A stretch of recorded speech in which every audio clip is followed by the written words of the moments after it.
Welcome to the Digital Marketing News. I'm Tiffani Allen here with your 3 top stories.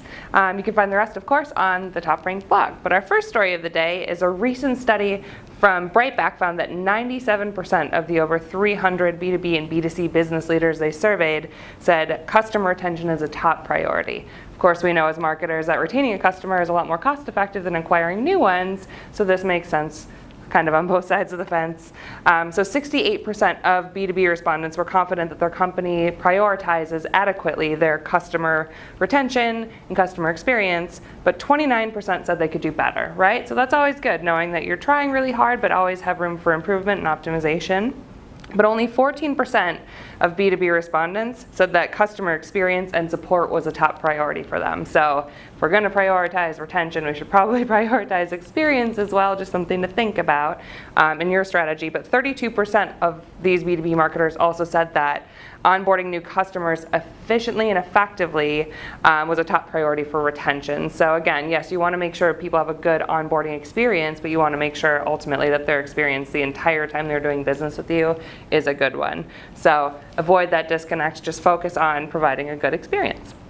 Another Forrester report here, I know we talked about one I think last week, showed that B2B marketers say their website was the most effective early stage demand gen tactic that they have kind of in their toolbox, more than even paid ads, SEO, sales enablement, partner enablement, and events. Of course, one would wonder how they're driving traffic to their website that's generating all of these leads, but that's for another day.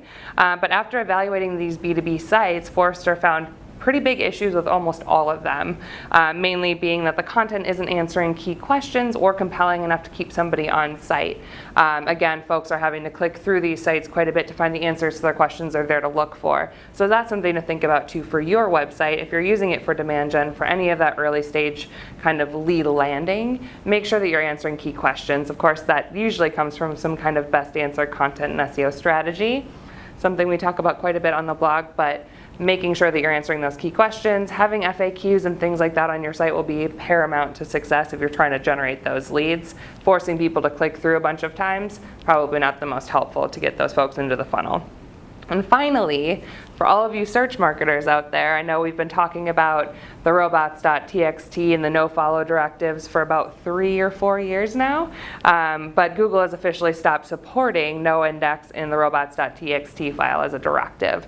You, of course, have a couple of options, right? You can use no index in your meta tags. You can, disallow. Of course, use the disallow command in your robots.txt, or you can no index via Search Console. A couple of things you can do. It's not a very common practice, but it is something you should take a look at. Ask your SEOs to take a look at your robots file and just make sure that's not in there. You might wind up having pages crawled or indexed that you don't want to have indexed. So keep an eye on that. But that is all the digital marketing news I have for you today. We'll be back, of course, with my co-pilot Josh Knight next week with more digital marketing news. But if you need more in the meantime, you can follow me on Twitter at Tiffani_Allen, follow TopRank at TopRank, check out the TopRank blog, toprankblog.com, and then, of course, subscribe to our weekly news video on our YouTube channel. We'll see you next week. Bye.